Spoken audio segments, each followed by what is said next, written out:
Welcome to a new episode of Alien Contact. Today I have another fascinating guest, Lisette Larkins.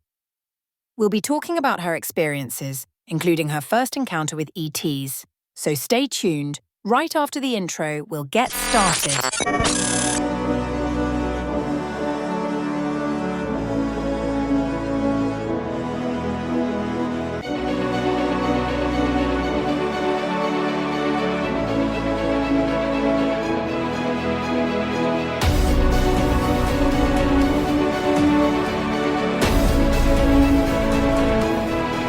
You really want contact? Think about it.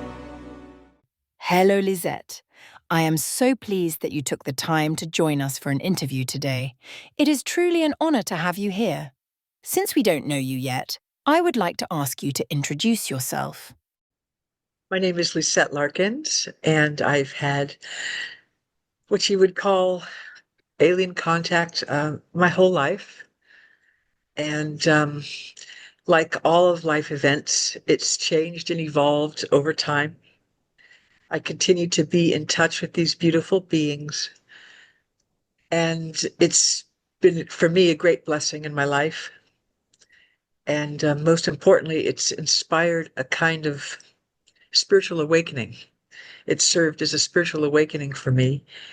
And I continue to kind of plumb the depths of my inner world as inspired by these beautiful beings. And, they're in touch with humans all over the planet. And I'm just honored and grateful that I've been communicating with them. Thank you very much, dear Lisette, for introducing yourself. What I would be interested to know is, when did it all begin? My first contact was as a young child.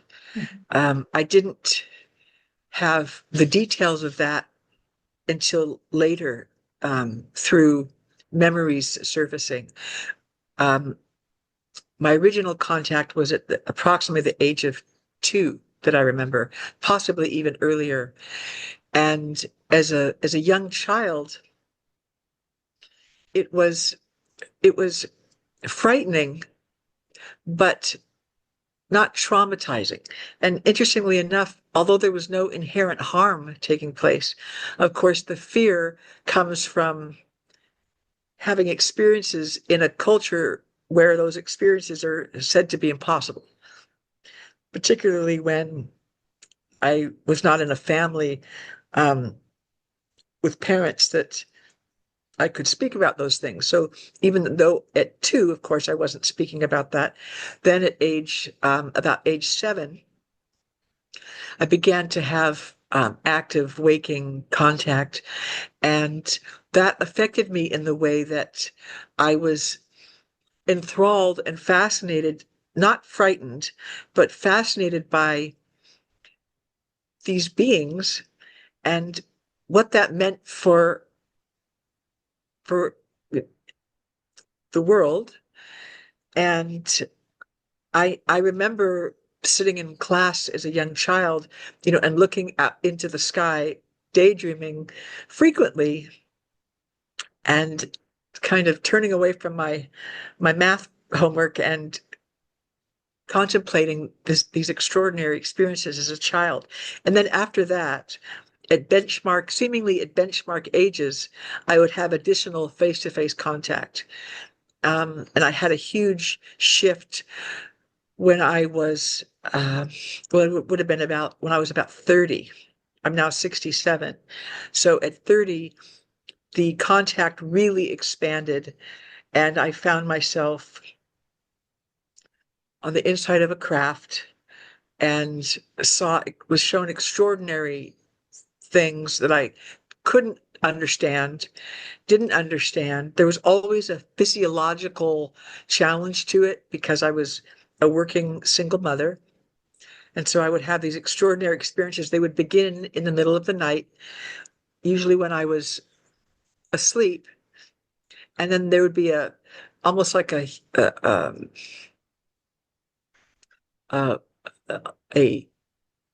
huge change in the vibration of the room, and sometimes even a loud crackling and vibration, like an electromagnetic surge, which of course would wake me up, and I could feel it in my body. And those experiences continued. I was at that time, I was quite confused about it. I was married at the time to a military officer, and it was difficult for him to understand and comprehend what was happening for me. And I began to have this contact frequently. It was just frequent, constantly. And the whole room would kind of explode into an electromagnetic storm. Initially, at that time, as I was beholding the phenomena of the beginning of the experience. And what I mean by that is there would be this incredible light come into the room, blinding white light, and a almost explosively loud sound, as though it's like there was a jet engine in the room, incredibly loud. And even some things in the room, like my hair, would blow, but other things in the room would be still. It just made no sense. And then I could feel my body being lifted off the bed. And at that point, oftentimes my eyes would involuntarily close, and I could only sense things through my other senses. Until then, I would somehow lose consciousness, or at the very least, I would then not remember. And so these experiences would continue very frequently, and they definitely impacted my marriage. And at the time, I had a very young son, and I was initially concerned for his well-being in the middle of these incredible experiences, because there was an explosion of phenomena.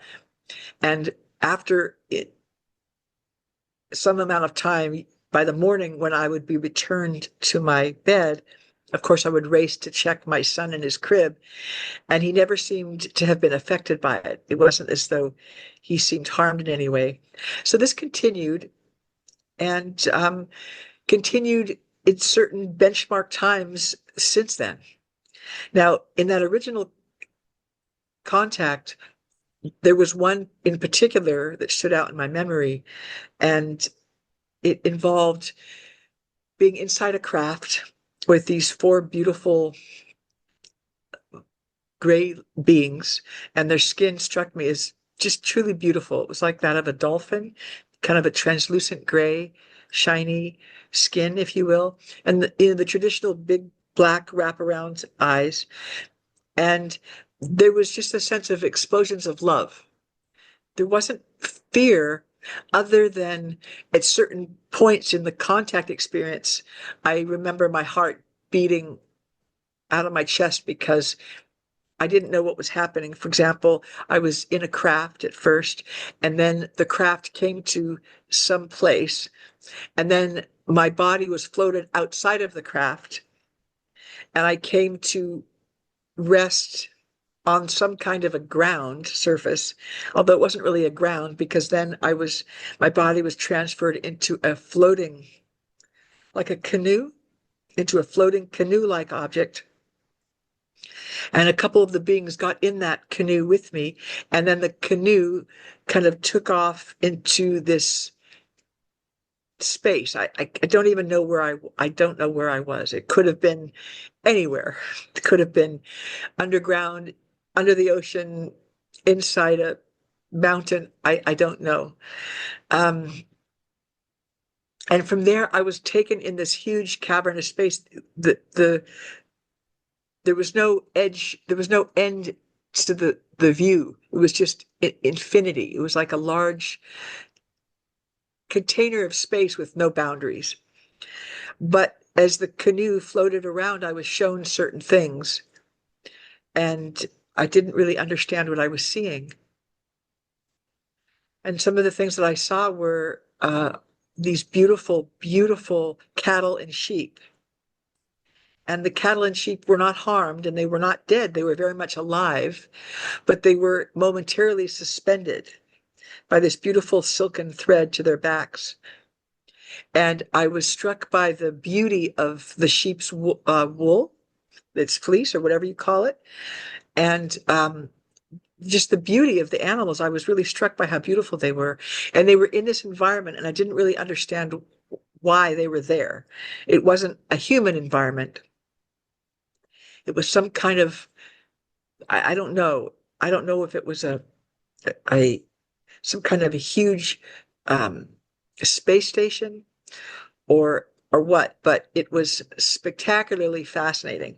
And there was this sense of feeling completely, it wasn't fear, but there was a sense of loneliness when I thought, oh, I can't wait to get home and tell, well, who am I going to tell about this? There was a sense of kind of isolation, like it's not a shared experience that I readily knew who I could go back and speak to somebody about it. And there were always, again, this physiological challenge of returning to my own kind of space and time, and then getting up and getting dressed and getting my son ready for school and going to work. And oftentimes there would be extreme nausea associated with it. Sometimes I would vomit. Um, just, I don't know if it was just from the change or what, but there were also um, uh, procedures that were, I was seemingly willingly taking part in these medical procedures that were explained to me as though we would tag our, for lack of a better word, our endangered species. Like we tag you know, a whale or a white leopard so that we can see how they're. So there were these kinds of, there was no inherent harm happening, but a clipping of my hair would be taken. Um, I would have a sample of my blood taken. And these beings I always felt this tremendous sense of compassion and love. And of course, in the early UFO abduction material, um, by some authors, they would describe any empathy felt towards these aliens as a result of the Stockholm syndrome, the so-called Stockholm syndrome, where a person who's a captive against their will then begins to relate to their so-called captors. For me, it was never like that. It was, I mean, I feel confident. I know what love feels like. I know what a reunion, if you will, feels like. It felt like a beautiful family reunion. Somehow I knew these beings from before, and we had come together again through some kind of agreement. Thank you, Lisette, for the incredibly interesting things you shared. You mentioned that you had your first experience at the age of 7 and then another one 30 years later. I would like to know whether you had similar experiences in the meantime or if it was a peaceful period where nothing happened. It seemed to be constant contact, but it some of it wasn't so stark in my experience. So there would be experiences where I would feel, well, while I was sleeping, this telltale electromagnetic surge, and then a recognition, here comes this otherworldly event. I would feel this strong electromagnetic surge in my skin, as though I had stuck a finger in an electrical outlet, like I was being jolted in electricity. And then there would be explosions of light, and then I would lose consciousness, but I would feel my body rising out the bed. These happened over and over and over again. And then interspersed with those, for example, the one at about age 30, it was this long, very long waking experience with lots and lots of visuals. So there was a lot of contact. I understood it to be a contact experience, but I wasn't, at least yet, not yet, aware of what happened during those contact experiences. So I also regained the memory of the one that when I was 2, for example. I didn't remember that as a 2-year-old, but I remembered it later. And then at 7, and then frequently in the middle of the night, there would be these almost like a knock on the door. We're here, and then there would be this opening and a movement, and something would happen, and in the morning I would have a physiological reaction to it, oftentimes nausea, and most often a sense of awe that something profound had happened, and there was an opening to a new dimension that was all around us, but that not everybody was aware of. And there's this beautiful, I've often been in decades ago, my first books were published. I did a lot of radio and a lot of media, and I had opportunities to have conversations with real skeptics and doubters, right? Even some brilliant scientists who would say, that's just not a possible thing. It just can't happen. Where a human being can traverse a galaxy or go into a spaceship and okay, whatever people want to believe. But one of the really beautiful images that I can describe to explain the way that the way that my body seemed to traverse either physical locations or multiple dimensions would be, for example, recently I was in New Zealand, and we heard that there was an underground aquarium, very popular with tourists in New Zealand. And you could go to this place, and you went underground. And there was also a zoo we went to in Australia with the same idea, where you get in an elevator or you take a stairwell and you're in one physical location one moment. It'd be like if you were trying to explain analogously, if you go into an elevator and right now you're at the ground floor and the elevator doors close and then there's a sense of movement, right? And then the elevator doors open.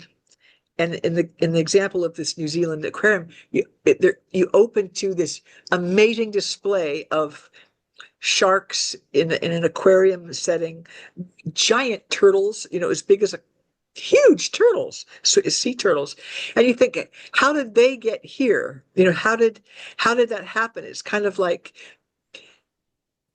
there's this mechanism of travel that we don't understand as humans.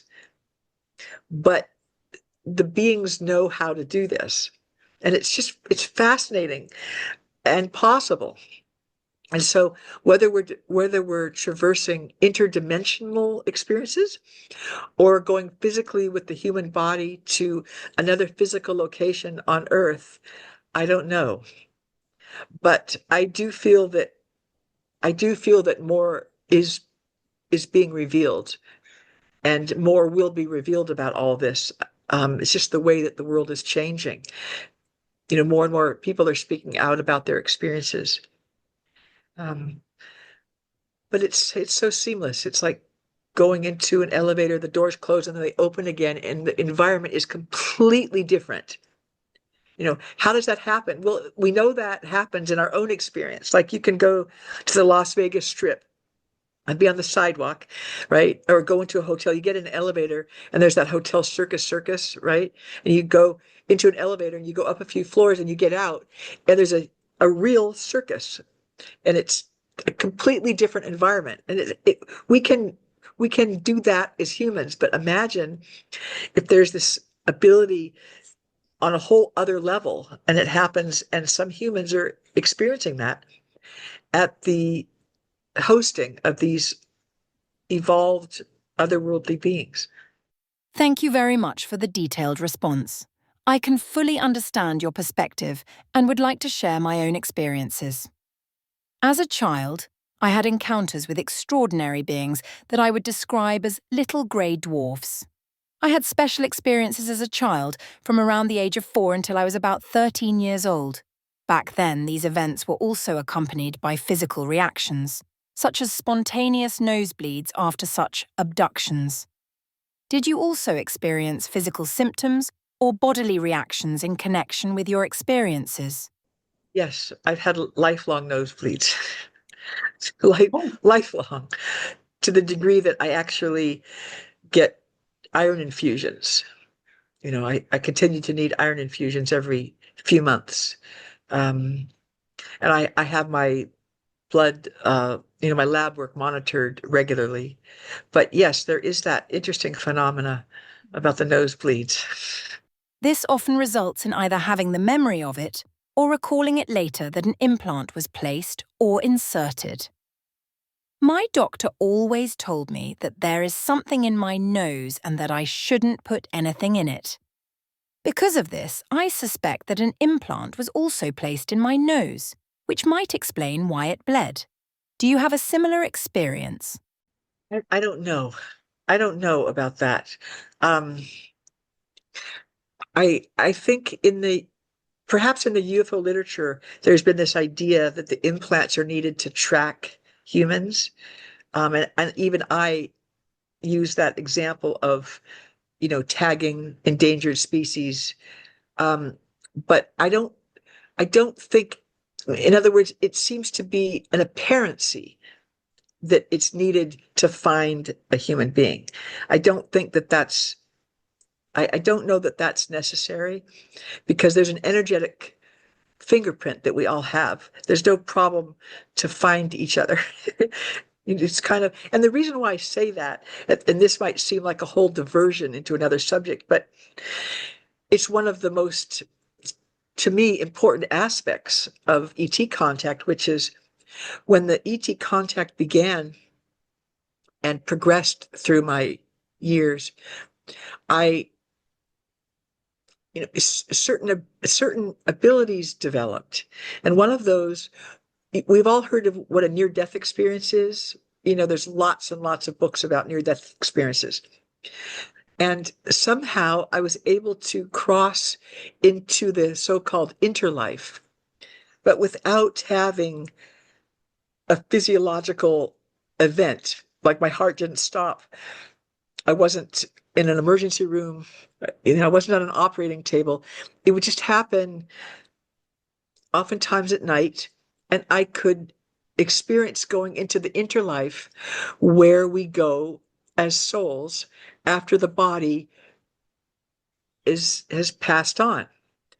And so from that, I was able to comprehend almost the system of organization and the mechanism by which each human soul is developing and growing. And it's such a beautiful system because, one, of course, we don't die. We just change form back into our kind of energy system, which is like a strand of light, but we still have all of the properties of a thinking and perceiving awareness. And so, as an experiencer of this interlife, this interrealm, where we go as spirits to review our performance and to see how we did with our tests in the previous life that just ended. We meet up with our soul group, where we usually develop as a soul group, and of course, review our past life and then make plans for our upcoming life. And these are the times where we're making plans. Do I want to have these experiences of, well, otherworldly experiences? These aren't accidents. These are all orchestrated by our own decision making and collaboration with our council of, our council of elders, our guides. And in many cases, we have these beautiful otherworldly beings as our guides. But from my experiences in the interlife, kind of going back and forth and seeing this beautiful mechanism of development and growth, and also comprehending how it's not a hierarchy, but we all do go through and pass through stages of development. So we're all developing as souls. And so when we see human behavior that is less than, say, compassionate, that exhibits little generosity of spirit towards others, we can know that that's an as yet undeveloped soul. That's a relatively new soul, a soul that hasn't had a lot of experience yet, because an experienced, trained soul has a certain understanding and comprehension. And what that looks like is recognizing that, of course, no one person can thrive really unless everybody's thriving. There's kind of a cohesiveness, a comprehension of that.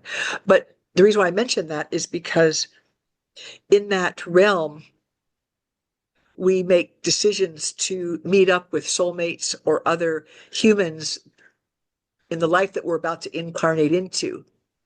And we are given triggers to know on some level of consciousness that we're not necessarily aware of as humans when it happens. But when we meet somebody, we know that this is an important relationship. It could be a future employer. It could be a life mate. It could be any number of people.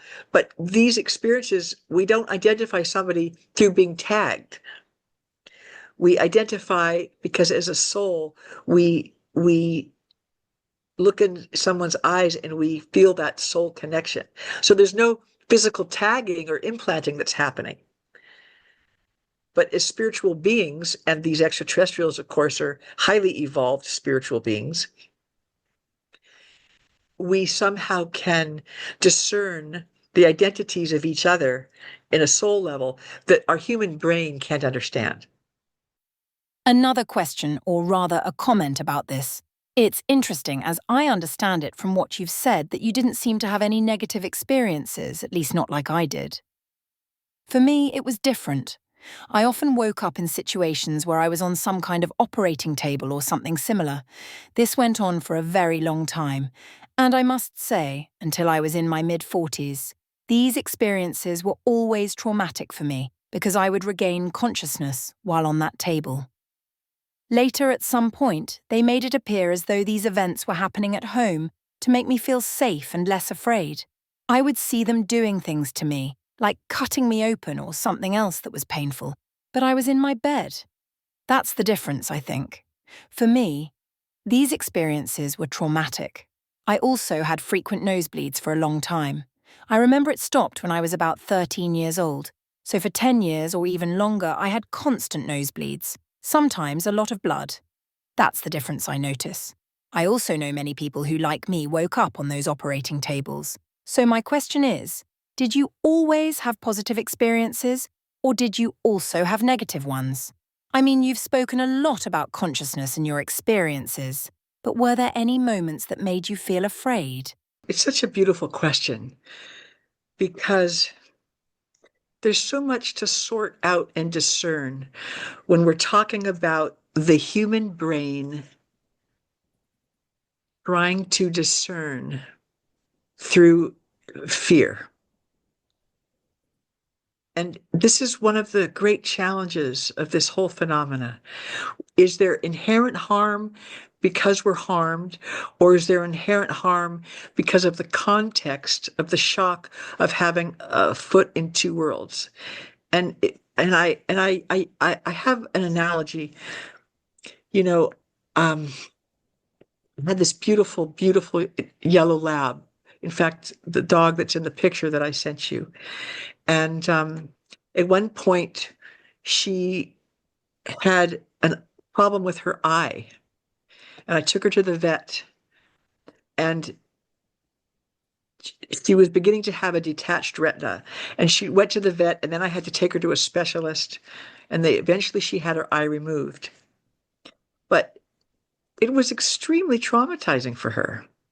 And from then on, every time I would take her to the vet, she would just see the building and she would not want to get out of the car. I'd have to pull her out. And she had a lot of anxiety about going to the vet. So she had other medical problems as well. And these were always really challenging for her to go into this environment where she would see the veterinarians in these white lab coats. And they would also often have, there was a smell, you'd smell how a veterinary clinic smells. But how can I explain to her that there was really no inherent harm happening, but it was something that her soul was asking me to attend to her physical needs? There's no way that I could explain it other than to comfort her. And so I continue to have this experience with my beloved pets. I now have a second dog, a puppy, and it's always the same thing. They hate going to the vet, and they see it as if they could speak, they would probably say it's traumatizing and upsetting. And I don't say that to minimize any human's traumatic response. But when we look at what arising consciousness is, it's recognizing how we really cannot fully trust at first blush the way that the human brain perceives. Because we know, if you look at any kind of spiritual practice, right? Spiritual practice involves quieting the chattering mind, right? Quieting the nonstop kind of criticisms or judgments about things. We go to spiritual retreats. We're learning to go within. And so there's this idea in spiritual growth that helps us to begin to learn that the thoughts that arise from the human mind are not necessarily trustworthy. And so we begin to learn to perceive from a different inner sense. And it really is incumbent upon us to appreciate how difficult this challenge is for those of us who are traversing two worlds with these extraterrestrial experiences. We're completely immersed in physical reality, right? Every single person we know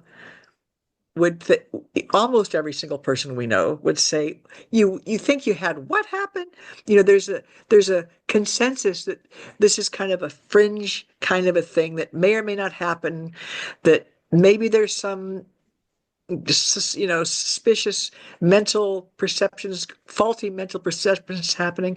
So it's really a challenge to have these experiences and to be open to really looking, is there harm, or was the trauma based on a fear, a completely normal and expected fear response from the human brain that is grown up and conditioned in a certain context that part of it cannot comprehend? Now, there's a reason why we lose our memory as to who we are as souls. We agree that when we incarnate, we have an amnesia. Now, for those of us who are comprehend that there's other lives that we've lived before this particular life, and I have experienced in the interlife having had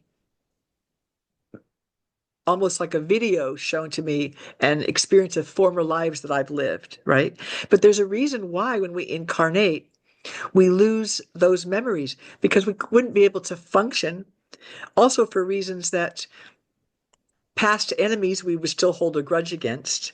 And so we're not coming to experiences fresh and new. But one of the things that we don't consider is that if we're having contact with alien beings, there's a very immense and mysterious, mystical soul agreement to meet up with these beautiful beings. But we have necessarily have complete amnesia as to who they are to us. Now, I'm not suggesting that nobody has been traumatized. I'm not suggesting that nobody has been harmed, because everybody has to come to their own conclusions about their contact. And certainly I've seen some of the movies that are downright terrifying about people who've said that, they've had contact and they were, had all kinds of things that they describe as, they sound absolutely horrific. But if my dogs could talk, they would also say, through all these medical procedures, they were traumatized and they were victimized when not being able to comprehend that whatever was happening was some mystical process that, yes, impacted the human mind in a way that it cannot comprehend. But these experiences have a usually, even the word usually really doesn't fit, because there can be no coincidence. We've heard these ideals before. There can be no coincidence in the events of our lives. We usually describe events that happen to us that we don't like or that are difficult or painful as not that they should not have happened, right? But we cannot begin to comprehend the level of organization that is going on behind the scenes. And when you're talking about extraterrestrial contact with humans, there are some incredibly mysterious and sacred connections happening. What if, as a soul in the interlife, when one is literally raising their hand and saying, I want to volunteer for this assignment. Some people say, in my next life, I want to be a musician. I want to express my beautiful gifts as a musician. Some people say, in my next life, I want to be a pilot, or I want to be a family person and have children. So we're all making these decisions based on the needs and the feedback we get from our team of guidance as to what will best develop our soul. And people who are having alien contact, these are not accidents that just happened. Like, we weren't just standing in the wrong place and something happened to us. But these connections and agreements are mystical and important and surprising. And the human brain is going to go through a huge roller coaster of emotions and deductions and oftentimes false conclusions. And so I would say,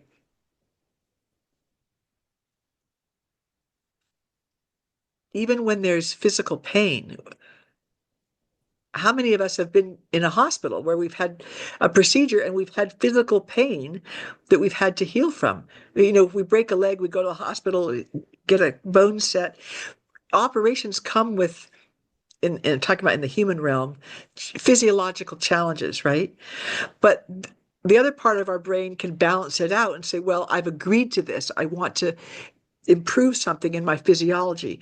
The challenge with mystical experiences is that we don't have the benefit of remembering that we wanted to be part of this mystical, mysterious unfolding. And yes, the human mind is going to, at first blush, is always going to label it as negative. Thank you very much once again for the explanation. As I said, I can completely understand you 100%. At the beginning, I mentioned the negative aspects, so to speak, but of course there was also a significant change for me later on. As I said, this happened in my late 40s, when I was around 46 or 47 years old. Then things began to change. I have also had prophetic dreams since my earliest childhood, dreams that feel very real. Whenever I sleep, I also have many out-of-body experiences. What you mentioned about the electrifying sensation, I feel that throughout my entire body too. Then there's the light, and that switching out of the body. I know exactly what that's like. As I said, there was also a point for me where things changed. What I would be interested to know is, have you ever done a hypnosis regression? Or have you become aware of all this at some point in your consciousness? Or did it come into your consciousness gradually? My most profound experiences are just in real time. I mean, I didn't retrieve those memories through hypnosis. No. They were waking experiences that I couldn't possibly forget. And just adding a little bit to what I was discussing a moment ago, most of us have had interpersonal relationships with other humans that have been very trying. Many of us have had what we would consider almost a traumatizing marriage that we've finally gotten out of, or a relationship that felt very dysfunctional. And we almost, it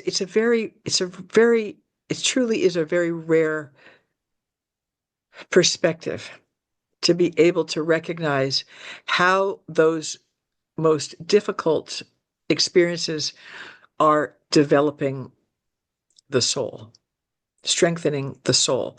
The most difficult experiences are, in fact, usually by design.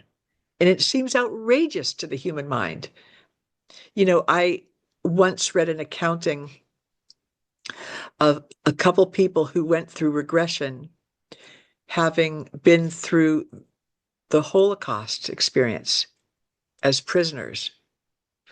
And they recounted, it's just unbelievable. They recounted in the interlife, before that lifetime, it was made known to them that there would be this horrendous human experience, this horrendous human event where this man, Hitler, was going to imprison people, including young children.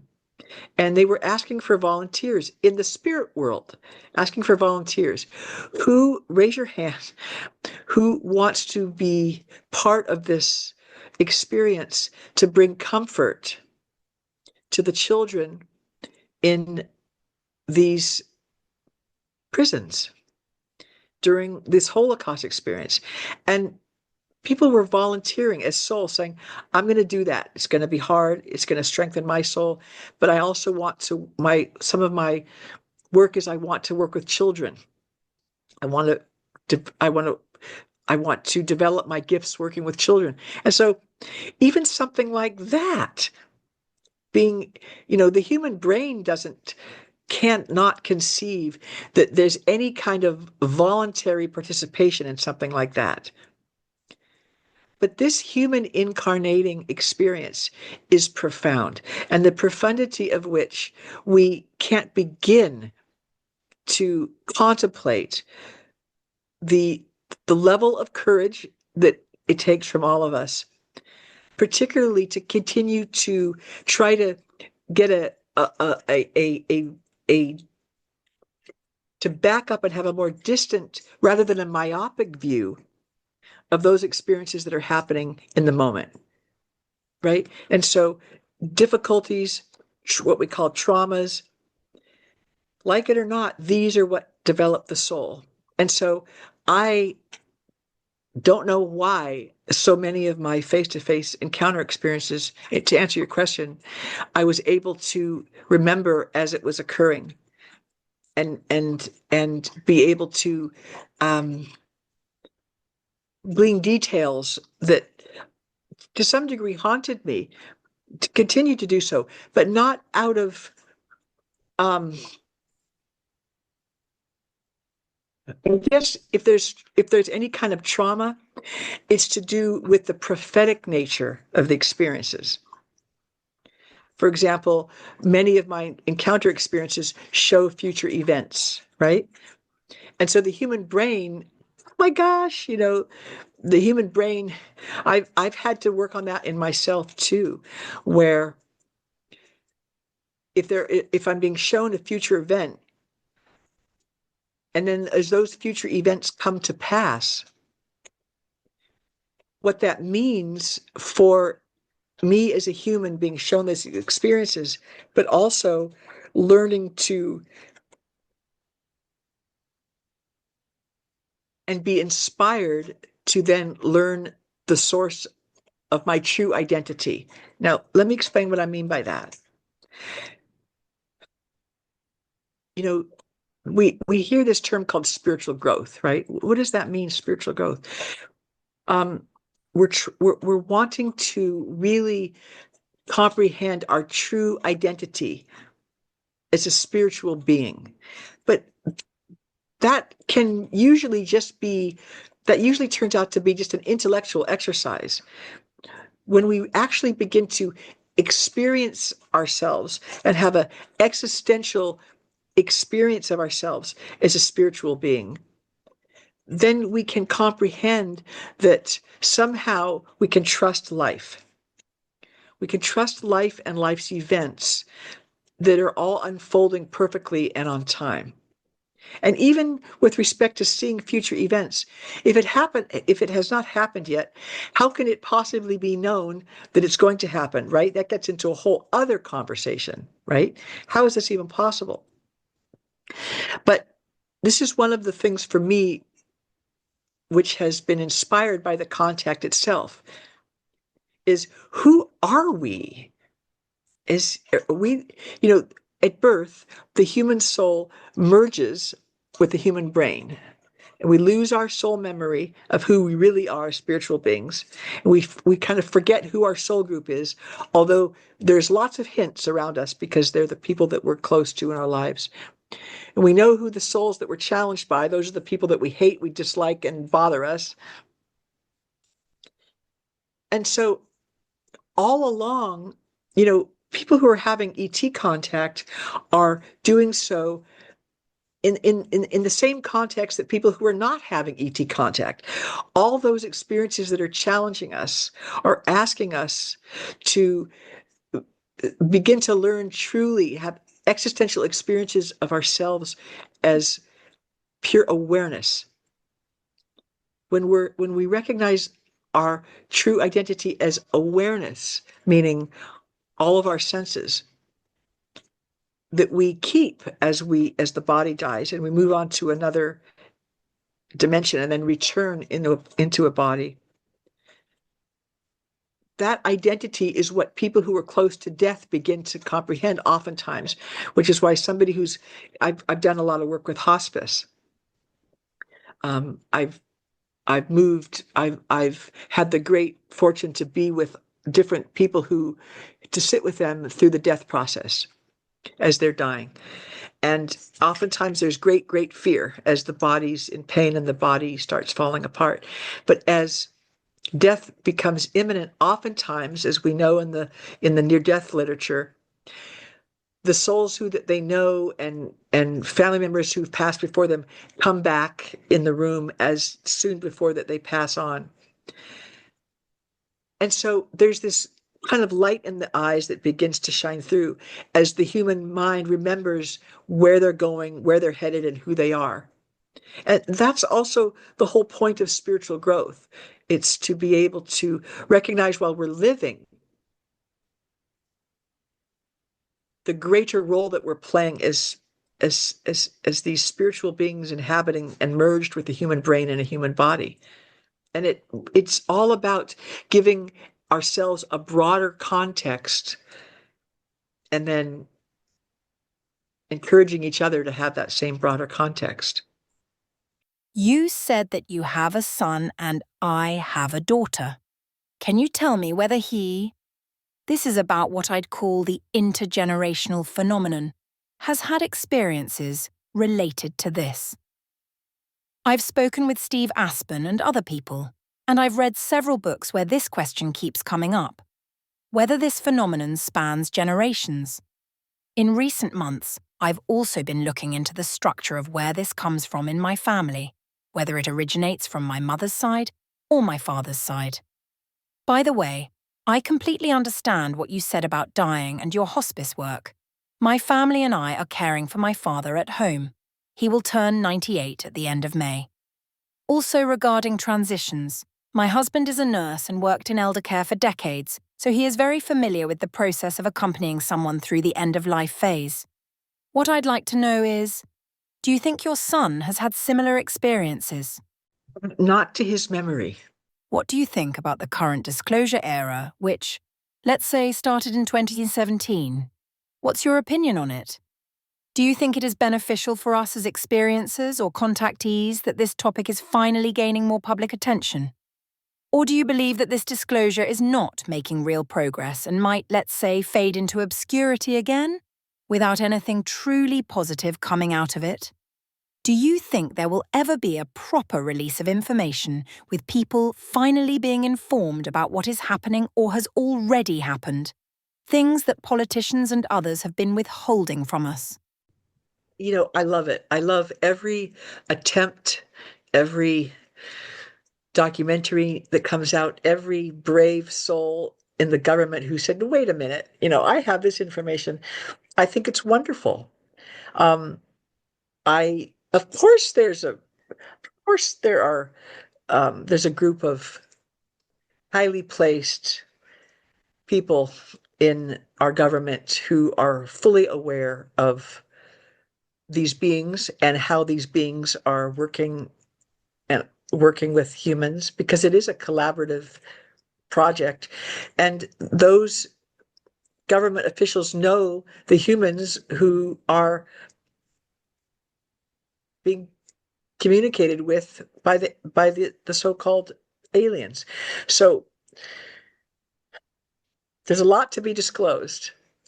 And perhaps some of the barriers to that disclosure, are for reasons of just based purely on this whole fear factor. What would happen to the economy or to the larger population at whole if suddenly there was absolute proof that aliens were among us or talking to us or here on, what would the reaction be?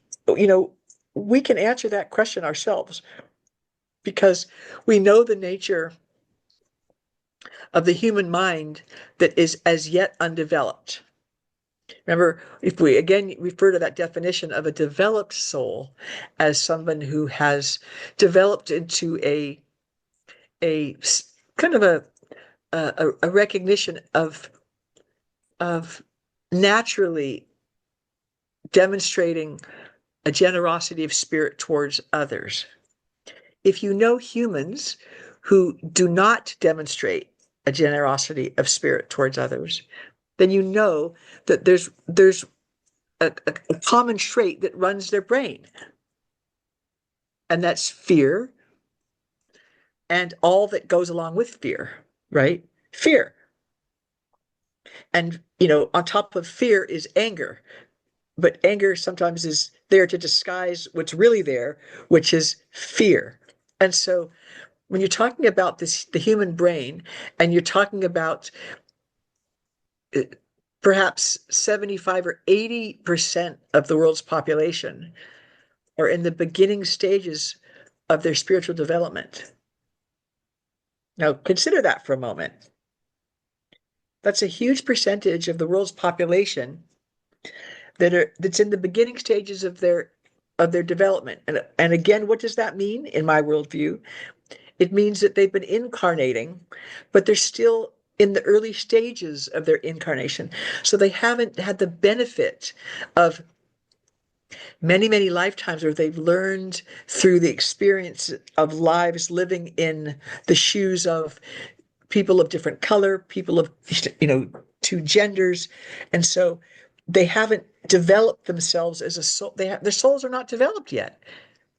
So if 80% of the population is in the beginning stages of their development, then and those early stages are usually driven by a human mind that makes decisions and operates based on a fear paradigm, then you understand how true disclosure becomes a really tricky thing.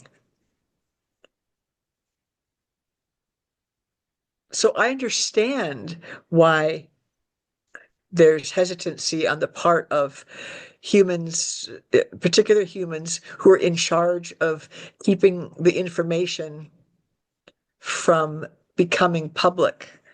I understand that. I understand the concern. The concern is that the majority of the world's population are driven by terror and fear and looking out for number one. And so if you drop a bombshell into society, which says, guess what? Everything you believed about your religion, maybe there may be something else to do there. There may be some other beings that are not in your religious paradigm. It would be so earth-shattering that there's an understanding of why there's a hesitancy to disrupt societal norms. I'm not saying it's right or it's moral, because after all, humans on planet Earth should be able to know what's happening on planet Earth. But I'm just saying I understand the concerns. I would like to share something briefly.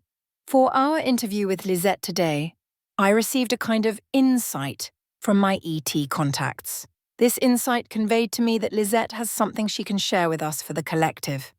Lisette, I would like to ask you, is this insight correct? Do you have something you would like to share with us? New book out. It's called The Hybrid Prophecy, A Call to Awaken. And in that book, I discuss some ideas that could seem radical, in that there's this beautiful unfolding happening. And as things appear to be deconstructing in the world, as they seem to be falling apart in the world, there's actually this beautiful flowering among so many people individually in their own soul development. And so the prophecies that I'm shown have to do with world events that continue to potentially challenge us, because they look and feel as though it's all falling apart. But how is it that there are no accidents? How could it be that things that we say we don't want to have happen are happening and continue to happen? And we have assumed, of course, that events that we don't expect, or events that we say that we don't like, are somehow not supposed to happen. But what if everything is right on time? And what if outside events are helping to shape the trajectory of the soul development in those who are ready? Now, it's true, not everybody's ready. Not everybody is ready to do the difficult inner work, and we really can't have this conversation without defining what is that inner work.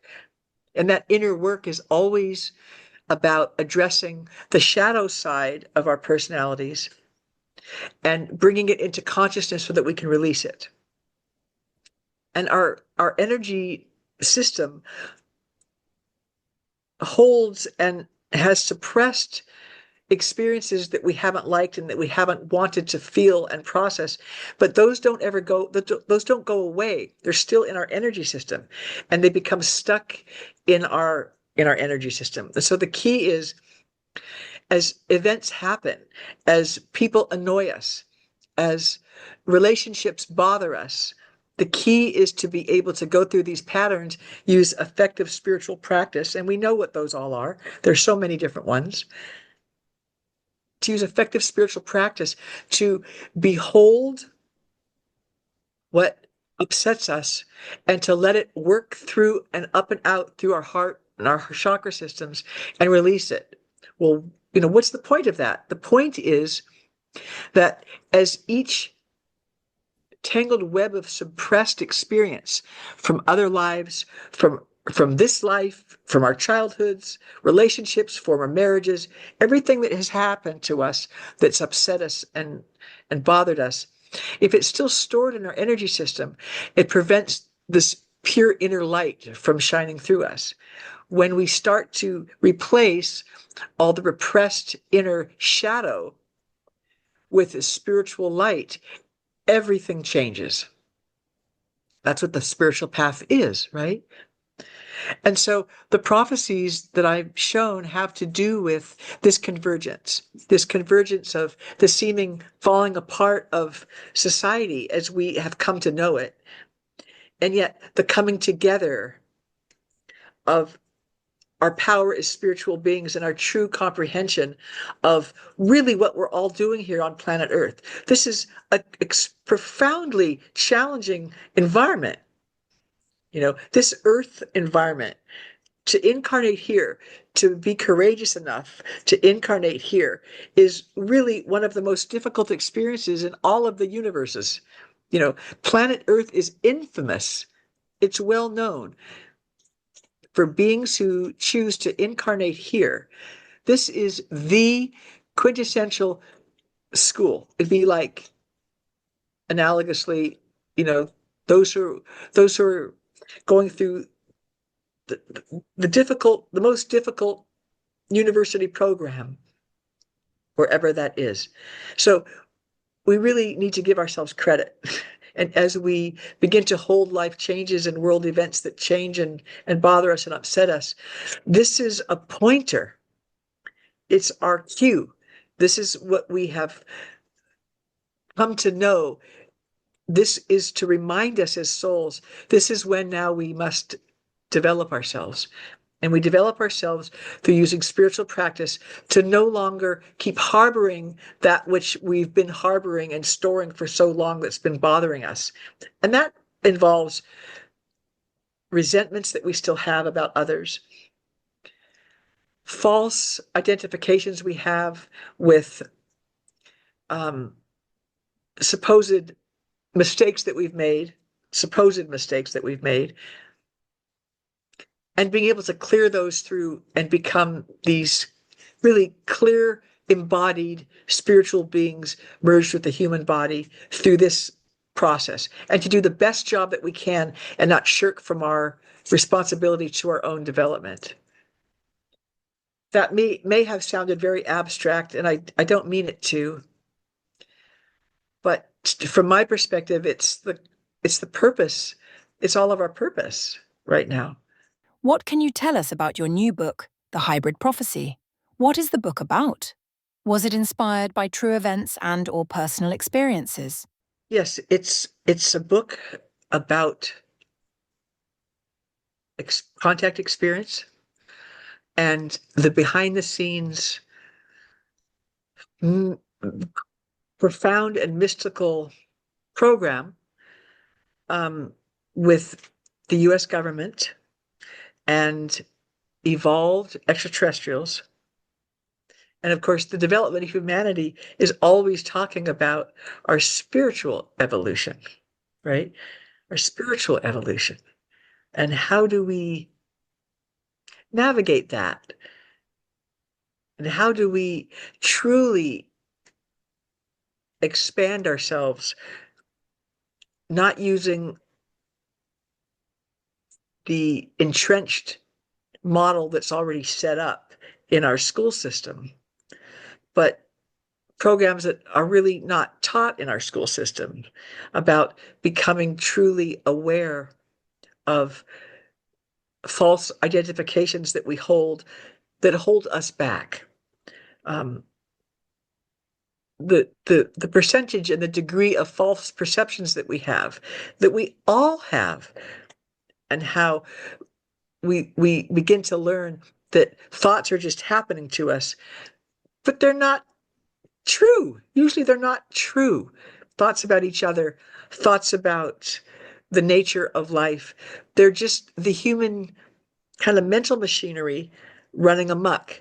And how do we navigate learning about our true identity as spiritual beings in relation to having a mind that is telling us to keep focused on the meaningless minutia of the world, right? And so it seems abstract, but the book that I wrote is actually a journey through this process of becoming aware of one's contact, and then becoming aware of the task at hand, and the task that the beings themselves are suggesting and inspiring us to take on, which is to keep the focus on self, keep the focus on improving and clearing oneself of false identifications and false and destructive thinking patterns. And when we do that, we start to have an expansive awareness, and so that every little thing isn't bothering us, that we move away from and out of, decades-long depression or fear-based thinking. And so it's a grand adventure. And it's becoming grander still, because more and more people are talking about their own contact. We're becoming exposed to